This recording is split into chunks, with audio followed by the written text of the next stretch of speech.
Nearly 8 months after Ashley Judd, Rose McGowan, Gwyneth Paltrow, Lupita Nyong'o and dozens of other women publicly accused Harvey Weinstein of UAL harassment and UAL assault, New York City police arrested the Hollywood producer on charges that he raped one woman and forced another to perform oral on him.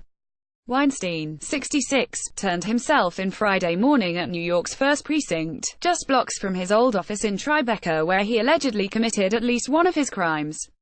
He was charged with first-degree rape and third-degree rape in one case and first-degree criminal act in the second case. Weinstein emerged from the precinct in handcuffs, led pointedly by a female detective. For Weinstein, a prolific producer who has racked up more than 81 Oscar wins, it was an epic fall. His revelation as a serial predator, after years of rumors in Hollywood and beyond, kick-started the Me Too movement and ushered in the current era of reckoning around UAL abuse and assault in Hollywood and beyond. But now he is the first major celebrity exposed by the Me Too movement to be arrested for a crime, something his many accusers never thought they would see. The news elicited an emotional outpouring on social media. I, and so many of Harvey Weinstein's survivors, had given up hope that our rapist would be held accountable by law, Rose McGowan wrote in an Instagram post. Today we are one step closer to justice. For many, that one step feels like a major shift. Asia Argento, who recently delivered a moving speech at Cannes about being raped by Weinstein at the festival, tweeted, simply, boom. Weinstein's arrest arrives at a moment when many of those named in the Me Too movement have retreated into the shadows. Though Bill Cosby, who has been accused of rape by dozens of women, was finally convicted in April, he likely won't go to prison anytime soon. His lawyers plan to appeal his case.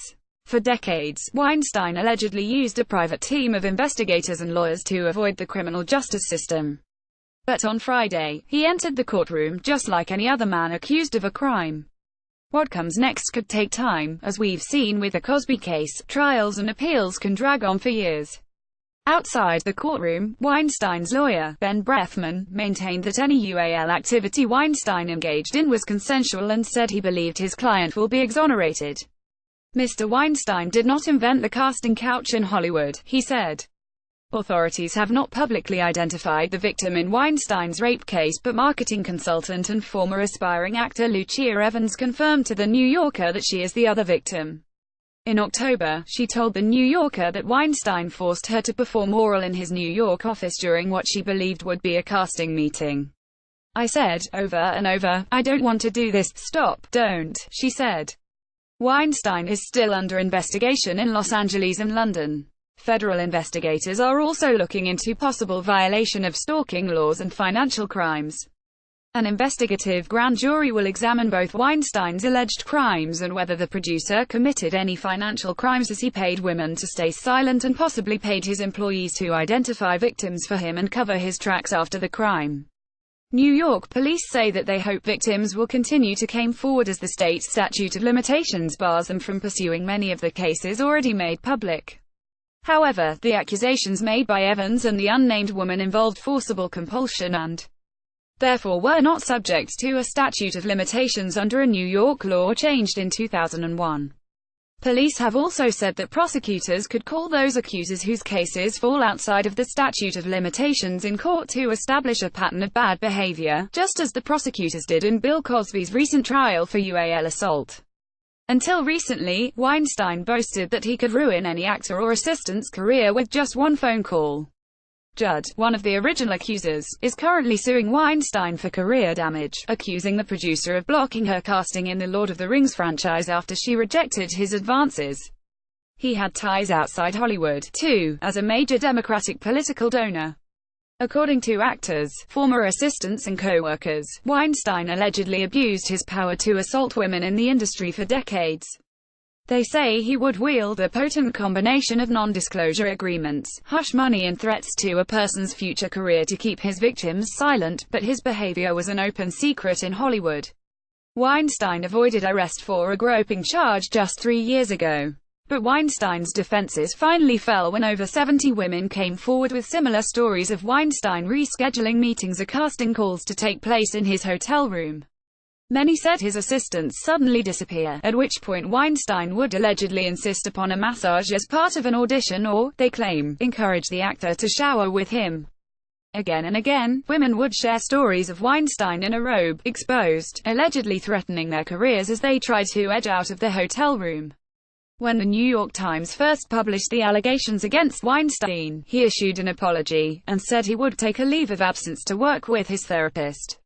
But the same day, he lashed out. His lawyer told The Hollywood Reporter that the producer planned to sue the Times. 3 days later, Weinstein was sacked from the board of his company as more women came forward with stories of harassment and assault.